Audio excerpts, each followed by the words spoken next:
Well, thanks everybody for joining today. We're here with the Kootenay Boundary Farm Advisors. If you're not familiar with our group, I'll give a quick introduction in a moment, but this is the existing use groundwater application information presentation by Andrew Petersen, who's the water management specialist from the Ministry of Agriculture. We're very happy to have Andrew with us today. He's been trying to get us sorted on the deadline that is approaching for groundwater licensing. He has 20 years of experience in the irrigation industry, after which he moved to the Ministry of Agriculture, where he spent 15 years working there. He's also a rancher. You see the ranch behind him now. You'll be heading up there to make sure it's all set for the winter anytime now, I guess. Well, thank you. That was a nice introduction. So yeah, I've already gone up and winterized the place for this year. There's no one living there right now, but we do have cattle on the place, so a neighbor has that. So trying to get the place active till it gets put back into full production here. So the reason I'm coming to you today is to talk about existing use groundwater. And there's questions around what even is that and what do we mean? And there's an application process out there people have been doing. And I wanted to talk about the information you need to gather to apply instead of trying to go through a live application, which I think would be a bit difficult online with everyone and trusting the internet system too. So this is the presentation I'm planning, and hopefully everything goes according to plan. So that was I got to be in the presentation to make it move. So when I talk about water and agriculture, I always love to start with this statement, right? So agriculture, we do require water, and I know most of you understand that, of course. So we use it for our livestock, and we use it to irrigate crops mostly, and we use it for other items. So how do we really value that? Is this something that we're okay with if we maybe don't have it, right? So where do we get our water, right? So we do get it, of course, from streams, so surface water, right? Rivers, lakes, creeks, etc. But we also get it from groundwater, so typically from wells, but also could be from dugouts. And I'm going to go through a little bit of a history lesson here. So what right do we actually have to water? So in 1858, the Goldfields Act came out, and this, of course, was due to the mining industry at the time. Things were going great, gangbusters. And they came out with the first water licenses. And then they also came out with the first in time, first in right system, the precedence dating. So you'd have a senior authorization holder and a junior. And if you're familiar with that, if you're both on the same system, that the person with senior rights can complain if they don't get enough water on the same creek, and water management would investigate and potentially regulate the junior user. So that's something that BC Cattlemen especially really pushed for in the development of the Water Act. So I'll touch on that a bit more here. So it did, of course, way back in 1858, they had purposes for irrigation, stock watering, and domestic, because you get a domestic license on surface water also. Then in 1909, we came out with the Water Act. We had that act for over 100 years, but the main point behind it was about surface water. So that's all we were regulating for almost 150 years, right? Then in 2016, we came out with the Water Sustainability Act as a province. And now the Water Act was about surface water and groundwater. So one of the questions I get was, why was groundwater added? You know, we've been using this water for years. Why is it added now? And the best example I had was that in certain systems, like in the Nicola River, they stopped issuing licenses in around the mid-'80s because it was fully allocated. So they had to make sure the water was there for the existing licensees and, of course, for the ecosystem. So they stopped issuing water licenses on the surface water. Well, everyone started drilling wells, and everyone was drilling wells pretty much right alongside the river in that area. So the wells accounted for about another 50% more water use than what surface water used to use. And basically it impacted the river. So, that was one of the examples that went, we have to control this. It was a free for all on groundwater. So how do we make a difference? The other thing that happened was that, we were the last jurisdiction in pretty much North America to do something about groundwater. And we're always compared to Alberta, our ministry, as to, well, look what they do in Alberta for their producers. Well, in 1962, they dropped their first legislation on groundwater. And then the rest of the prairies and the rest of Canada followed, other than us. So, people say, well, if I can go to Alberta, I don't have to do this. Well, actually, you had to do it for a very long time.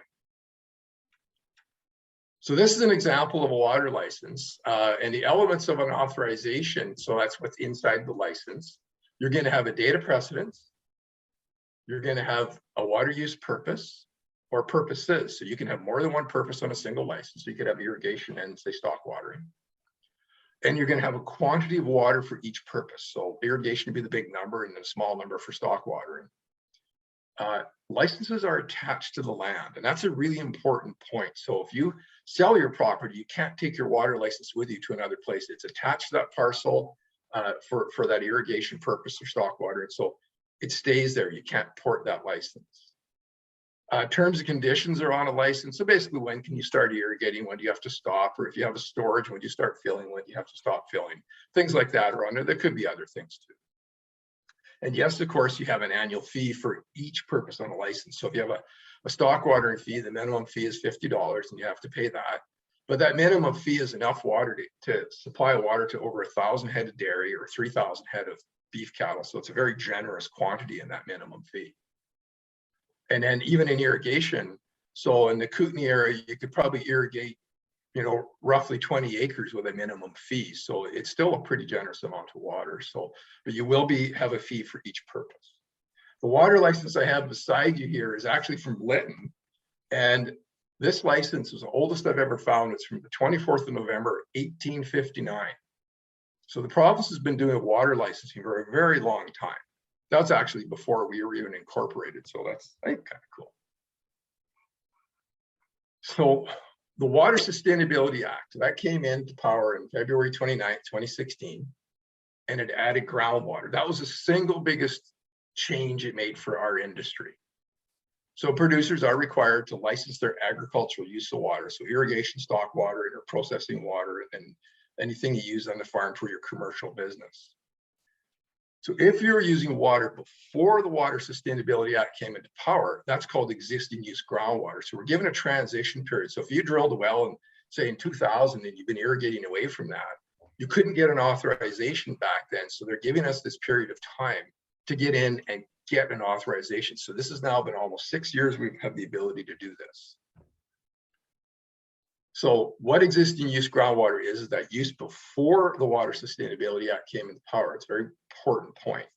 The province estimated there's about 8,000 agricultural wells. They estimated about 20,000 wells total in the province that needed to be licensed. Because of course, municipalities, all the industries, all other uses, parks, for example, all have to have licenses. If you apply before the deadline of March 1st, 2022, which is 3 months and 10 days away now, there's no application fee. So it's not a big item, but it's a couple $100 it would save you or higher. You will get those historic rights. So that precedent stating that is something that, is nice to have. It shows you've had this source for a long time and you'll be protected based on that date if there's another application or something. There'll be less scrutiny on your application because it was existing use. The impact was already there. So applying for a brand new license is quite a different process than applying for an existing use license. This process is much more simplified. So currently, March 31st, the application numbers didn't change much this summer, of course, because all the fires we had in emergency management, people were a little bit busy with other things. So the applications have only changed a little bit, but basically we've had about 1,300 irrigation applications in, about 1,100 stock watering, about 250 of those actually had both purposes on a single application. So we're around a total of about 2,400 applications. So agriculture's actually done a good job. We're at least half the applications that have come into the province for all industries. So we've done a good job, but we can do a better job. So the main thing I want to talk today about is what do you need to get together or do before you apply? Because it'll just make applying a lot easier process. If you just dive into the application process, you're going to get frustrated because you got to go find this document, you got to go find that document, or where did I put this? So gather it first, and I think you'll find the process more pleasant. Do I want to use that word? It'll just be a little bit nicer to do. So the first thing you need to have is your BC electronic ID. And a lot of you might have this already because there's about 80 different government services that you do need it for now already. So some people might already have it. So just Google BCeID is almost the best. The website is www.bceid.ca, but Googling it almost seems to be the fastest. And what I'd recommend is you apply for a basic BCeID, because there's a couple other options. If you apply for a basic, you get an instant reply in an email, and you get your BCeID number right away. Of course, you'll need to make a username and a password. And the reason I'm telling you about this and writing this down is I've done a lot of these presentations. I even did live workshops, and I even did some down into your country, and I did a lot all over the province where we actually were in computer labs, and we tell, it was done with BC Cattlemen's, you know, the farmers would come in and we tell them the night before, please get your BCeID. So these guys would arrive the next day at the workshop. They either couldn't remember their password, and some of them couldn't even remember their username. So I recommend you write it down in your book of all things and have that down. So you will need to have that. And the reason you want that is because it'll remember the work you've done in your application. So if you start an application and suddenly you've got to go out and deal with some other work on the farm, you know, your information's saved. If you try to do it without nothing saved until you actually get to the payment page. So it's just the safer thing to do to have that, or else you get quite frustrated if you have a blip and you have to start over.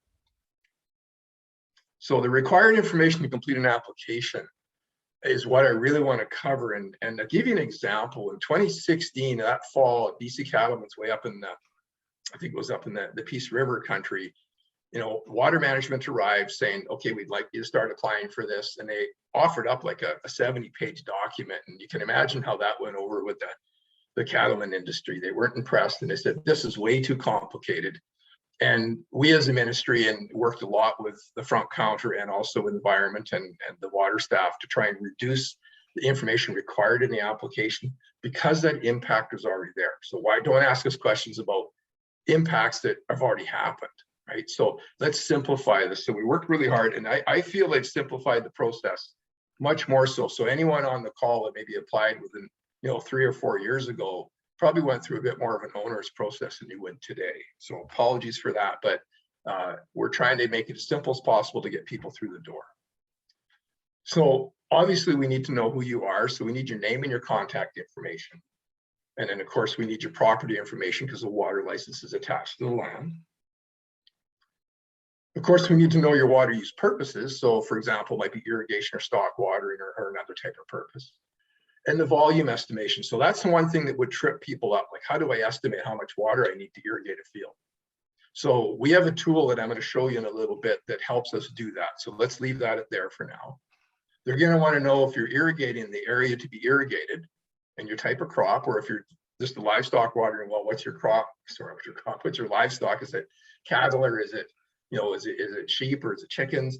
And then how much water is calculated for that because of the numbers. They're going to want to know your history and proof of first use. So this is the one thing that is actually very new in the licensing, because there was no need to do history and proof of first use if you applied for surface water, because you never got it. It was always a brand new application, and you couldn't use the water until the application was approved, right? So the best way to prove your history and proof of first use is to actually use your well information. So if you had a drilled well log, and a lot of those logs are in the province's information, I'll show you how to find that. That's your best way to prove your first use. And I'll talk more on that after. And the last thing you really need to do is they need to know the details of your works. And this is a standard in any, I think, legal, you know, work with the province and on applications. They need to know where, like, your pumps, your pipelines, your pump house, so where things go in your field. And then they'll want a site drawing, so a sketch of your field, showing either where you're irrigating or showing where maybe you've got stock watering troughs. And that's the information, that's the main information they want required. What's really important about this is that all this information was required under the old Water Act. So this is not new information. So if you look at this water license, this is a map from about 1980. So here's the point of diversion where the pump sits on the river. There's the main line coming down out of there, and it splits in both directions to irrigate the field. And then it obviously goes off and it supplies stock water into a trough into the barn. And that's how simple a drawing can be. So they don't have to be fancy drawings. You don't have to hire someone to do the drawing. You can sketch it out and they'll accept that, but there is electronic options, and I'll show you that. Here's another example. This one's in a South Thompson. Again, this license has been around for years, so I think it was redrawn, but it was basically, it's like a 100-year-old license. There's a pump on the river. There's a main line under the highway, and it's actually a set of tracks there too. and it goes out, splits the field and supplies the irrigation system. And then the big dark line shows where the area they're going to be irrigating in. So again, pretty simple drawings, but they just need to have something in the files to show, you know, where the pipes are going to go. And I guess if you have an example of what's happened here in the last week with all the rain and the storms and the washouts, it's pretty nice for them to know where things are if they're going to go and have to do some work. So applicants' information. Generally, this is pretty straightforward, right? If you even just grab your, you know, your property tax form, and your property information is going to be there, and your applicant information will be there. And the one thing that does cause a little bit of a trip up for people is there's more than one owner on a lot of properties. So the other thing I'd quickly say is that try to make sure your name that you apply with is the same as the name that's on your property title, because if it's not, they're going to have to ask you questions and it causes a delay in the process. So if there's more than one individual, which is very common, for example, I just applied for the stock watering license for our farm, and I have two brothers that are on title with me. So I have to get them to agree, because it's a legal requirement if you're doing something on joint owned property that everyone agrees, right? They can't sell it without everybody agreeing. You can't get a water authorization without everyone agreeing. So they've actually simplified this a lot. And what you do is you put their name and their phone number right in the application process and their email. And all you do is you click send email, and the province actually sends them an email and asks them, is it okay if Andrew applies for a water license for this purpose on your joint owned property? And they just agree and reply. It goes right back in the government system. And then I get an email from the province telling me that all my co-owners have agreed, and now I can continue with my application, because it kind of stalls you right there until everyone agrees, which is, I think, fair from a legal perspective. So that's an important thing to just be aware of. It's not onerous, but it has to be done. So I guess your co-owners do need to have an email. If not, they just have to have give you a written authorization you can attach to your application. If you do use someone to do your application for you, because there are contractors out there you can hire, they have to provide what's called a letter of agency. I guess that's a legal term. They should know that, and you just attach it to your application. So the water use and purpose is probably one of the biggest things that people really spend a lot of time on, because I think in the past, you more or less just told the province you wanted to irrigate a piece of land. The province kind of figured out the volume because they had all the information, but industry has always had to submit their volume they require. So now they're asking us to do the same.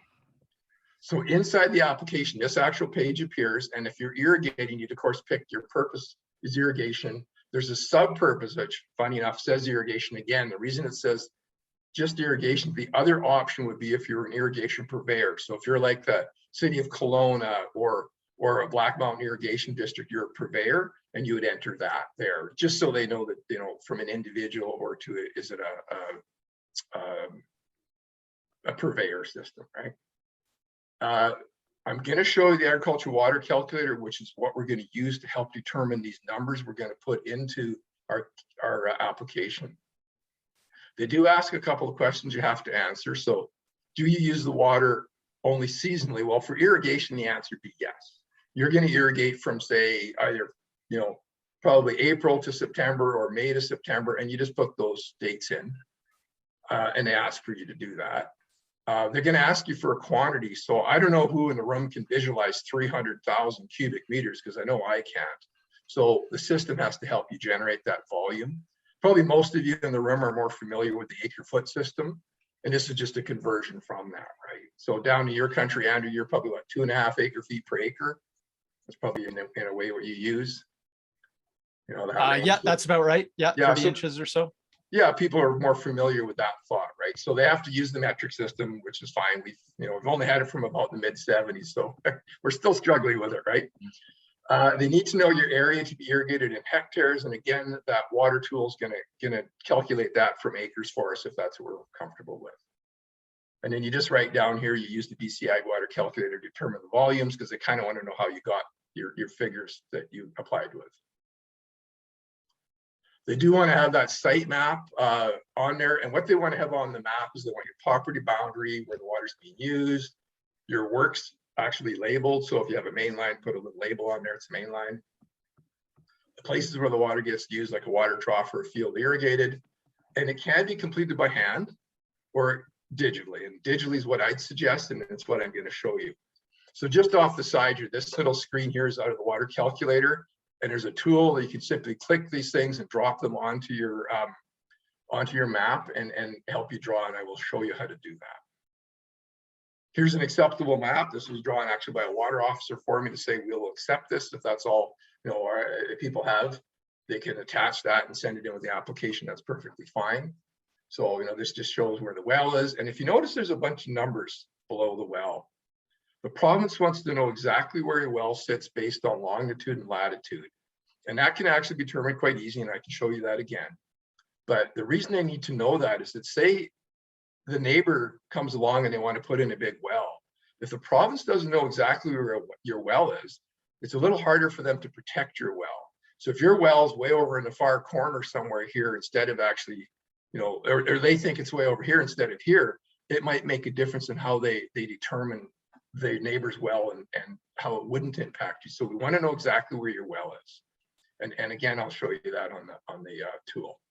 So another acceptable map, of course, is the digital map. And again, I've just laid out a main line down. This is my irrigated area. And all these little blue dots you see, this comes live from the ag calculator. Those are all wells. So you get into some areas, there's a lot of wells, right? So I'll touch more on that, but that's the drawing they'd like to have, is the ag calculator one, because the information's attached inside of the actual calculator itself and the PDF in your application. So I will try, and I should be able to go right to the calculator here. And you should see it. So can you see the ag? There we come. Sorry, I had to think about it. Can you see that loading, Andrew? Yeah, it's come up. Okay, so what you see is the province of British Columbia on your map. So this calculator was developed mostly by our ministry, but in conjunction with environment to be used for the licensing system that was coming, which is now here. And it's a really neat tool. I'm going to zoom into my property so I don't pick on anyone in particular. So you just scroll in with your mouse to get to yours. And what'll happen is eventually I'm going to start seeing the actual property boundaries, or what we call cadastre, show up. So here's the little brown lines, orange lines are cadastres. So if I click on here, this is our piece of property right here. It tells me it's 210 acres. And if I was going to simply irrigate that whole piece of land, and I'm using a forage crop and I'm on sprinklers, so I can do a drop-down menu here and change this to say a corn crop. And I wouldn't touch the soils. The soils are taken from the BC soil map layers we have for the province that there's a survey done many years ago. So I would just leave that at that. You can change your sprinkler system. I'm going to go a traveling gun for fun on this one, but there's lots of options, right? You could put in the pivot, you could put in your solid set. You might have a drip system if you're doing fruit or berries. So I'll use a traveling gun for this example. And just by scrolling down to the bottom, it's telling me I'd have to have 188,000 cubic meters. That's the number that I'm going to put into the application to apply for if I was going to irrigate the whole parcel, but I'm not. So now there's also a satellite layer. So if I go and zoom in on the satellite, I can make that a bit bigger. Whoops, too big. So let's say I just wanted to irrigate this field right here. See this little blue dot? That's my well. If I just click on that blue dot, it tells me right there, this is inside the government system, that there's the tag number you need to put on your license. There's the depth of the well that was drilled. My dad obviously had this drilled. And there's the actual coordinates to where that well sits. And you can simply write those down and put those right into your application. If for some reason your well's in the wrong place, say your well's actually way over here. Sorry, I'll go make a diagram. I can grab a well. And let's say the well is actually in a different spot way over here. I just drop the pin, the little blue dot, and it actually gives me new coordinates right there. So you might, and some of the wells in the well database are in the wrong place because how accurate was the well driller when they sent that information into the province? If they missed a few decimal places on these longitude, latitude numbers, it would shift the well around, right? So I'll just close that. I won't I'll just leave that there for now. So if I wanted to irrigate this piece of land right here, I can now go down to the irrigated area, and this will give me a drawing tool. I can simply sketch out this area.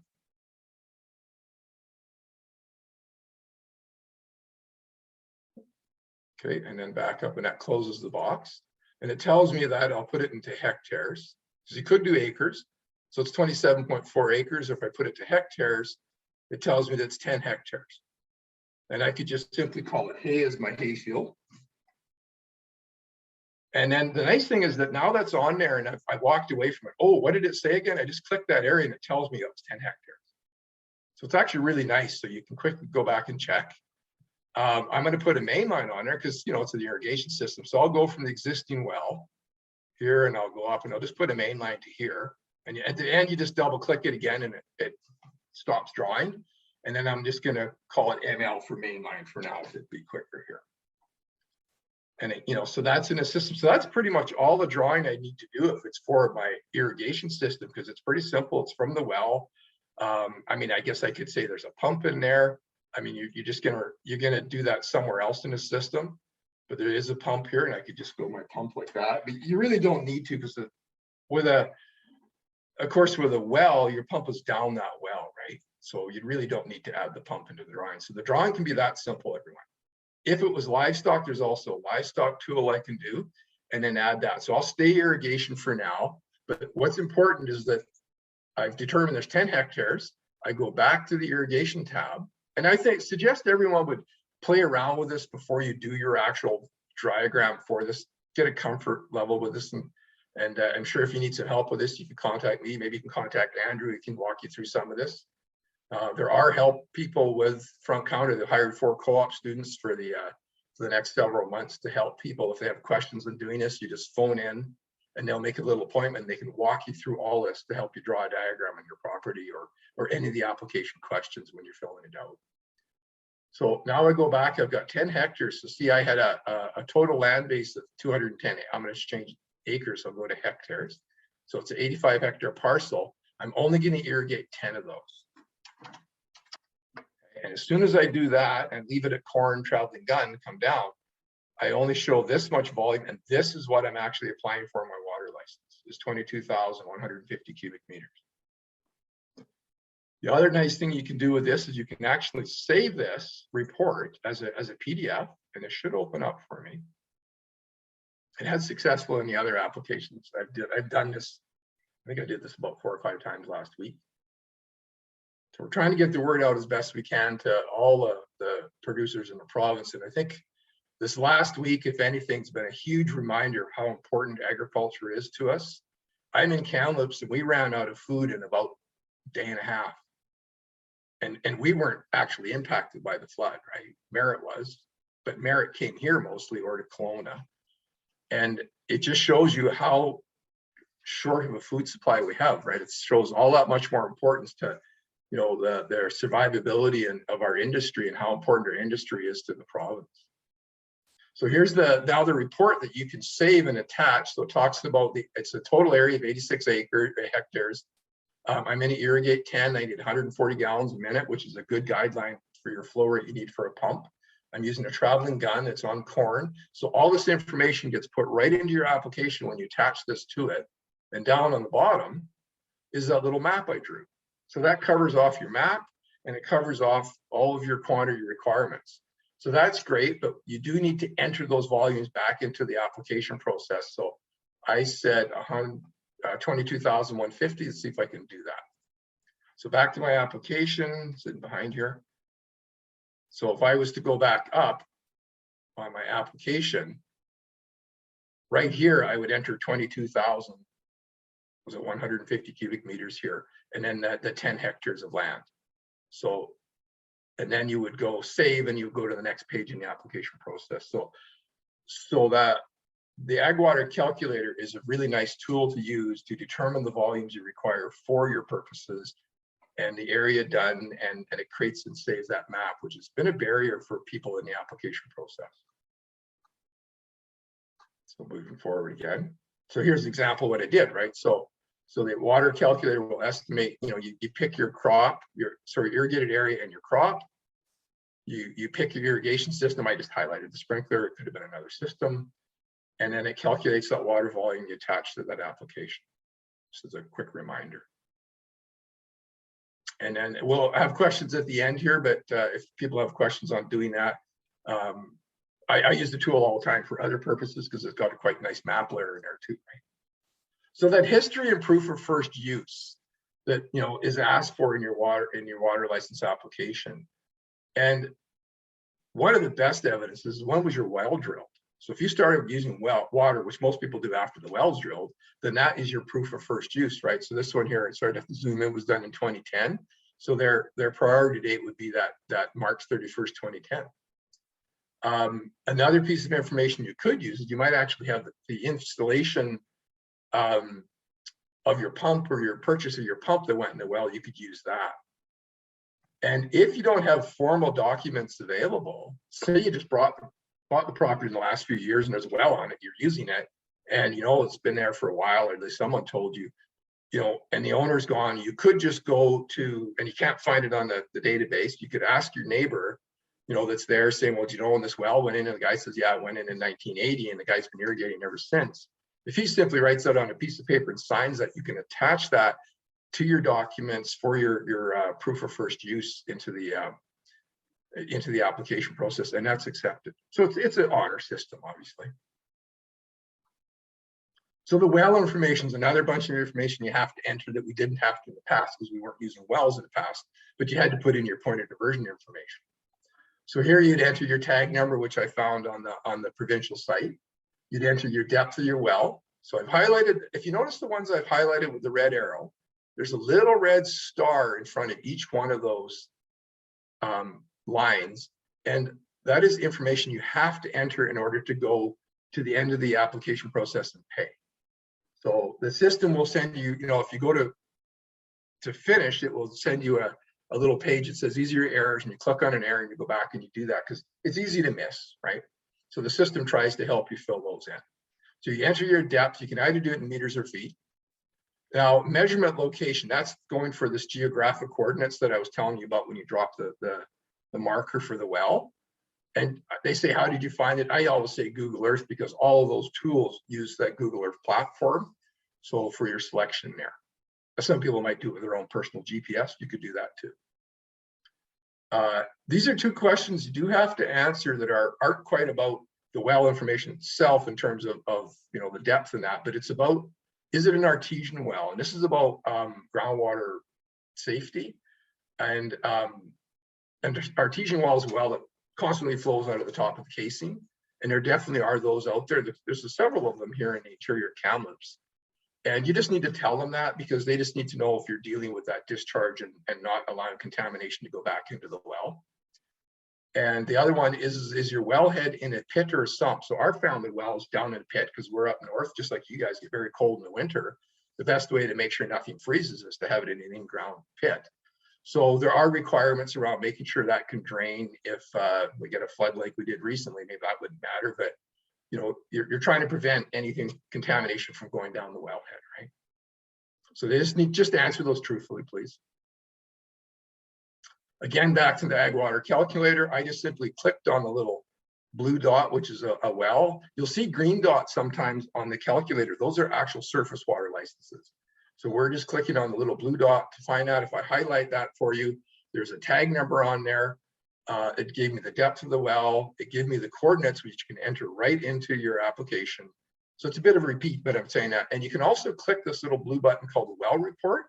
So if your well is there and you click that, it'll send you right to BC Wells, and it'll actually show you the well report that the well driller submitted, and you can simply copy that information and add it into your application.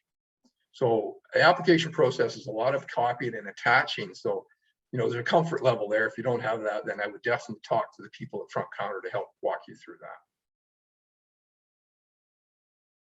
So your detailer works. So they want to know the physical equipment used. And what they've done is really simple now. Is there's simply a drop down, a menu that opens like that. And you simply click the items you have. So you don't have to think too hard about it. So you got an irrigation system. If it's for irrigation, you have obviously some pipe. You have a pump house, and some sprinklers. And We'll say fully constructed here because it's existing use. It should have already been existing. If you're doing a brand new water application, these would say under construction or not constructed. So you just pick the one you want. They just need to know that for their process around licensing. So pretty simple on the detail it works. And that's really it for the information you need to, there's a few other little questions there about, do you agree for the privacy thing? You have to say yes, because the front counter has to share that information with the water management branch. So you have to agree that they could do that, right? So it seems obvious, but there's requirements for you to click these little am I allowed to share this information? So please do that. So if you do go to apply and you just simply search for front counter BC, this is what comes up now. They have changed this page a few times over the years, which I find a bit frustrating because it's hard to keep up with. So I open this up and I go, okay, so where do I apply? So right in the center of the page is apply now, and there's nothing written there, it's a blank. So if you click the little drop down arrow, what you get is the drop down of different types of applications you can do. And we're of course looking for a water license. It's very important, you're looking for existing use groundwater. The other option is you could go down and look for a new license, but if you pick new and not the existing use, you're going to have an application fee. You're going to have a lot more required information on that application because it's a brand new application. So existing use is this simplified application the province has created. And that's the one you want to pick to not have your application fee and to go through a simpler process. I know it's still onerous and has to be done, but it's a lot simpler than a brand new application. And then don't forget to click apply, or else the page doesn't appear. And then once you're in, what's really important is you're inside a front counter, and it'll say right on the top, existing use groundwater application. So you can double confirm that you are in the right application, because the province has had people just apply through a regular license for their existing use groundwater. And they correct that and change it. But the people did a lot more work to get to the stage where front counter even gets to see it. So make sure you are in the correct application form. And then down here it says apply with your BCeID. So if you created that BCeID, you click there, you put in your password, your username, and now your information is being saved as you do the work. So getting toward the end here. So dates to remember, this is an important page. So if you're using groundwater before the water sustainability came into power, which is February 29th, 2016, you are applying for existing use groundwater. So I could have written that there. If you're using water after drilled and started using water after the Water Sustainability Act came in, say you drilled a well in the summer of 2017, that's a new use application because it was underneath the WSA at that point in time. So the existing use is about wells that went in the past where you couldn't even get an authorization, right? So the deadline to apply for that existing use is March 1st, 2022, which is just over 3 months away now. After that deadline, you have to apply for new use. So even if you use the well since 1980 and you said, I don't have time, or maybe I'm not going to worry about this. If you do in the future want to apply, you are now going to apply for new use. Okay. And one other really important point is with a new use application, you cannot use the water until a license is approved. And this is the scenario that's always been there for surface water. So you'd apply for a surface water license for irrigating, and you might buy all your equipment, but you can't physically put the system into use until you have your license. And it's going to be the exact same for groundwater past that deadline. So very important that if you do have an existing use well, the window to do it's the next couple of months, and it's going to be a lot simpler than trying to do it later, because officially at that deadline, you're not even supposed to use the water at all. If you've made an application, you can continue using the water the way you have for the last 10 or 20 or 30 years. So as long as your application's in, it's been accepted, which is basically you've made a payment, then you can continue to use the water. So quickly in summary, there's a lot of competition for water out there.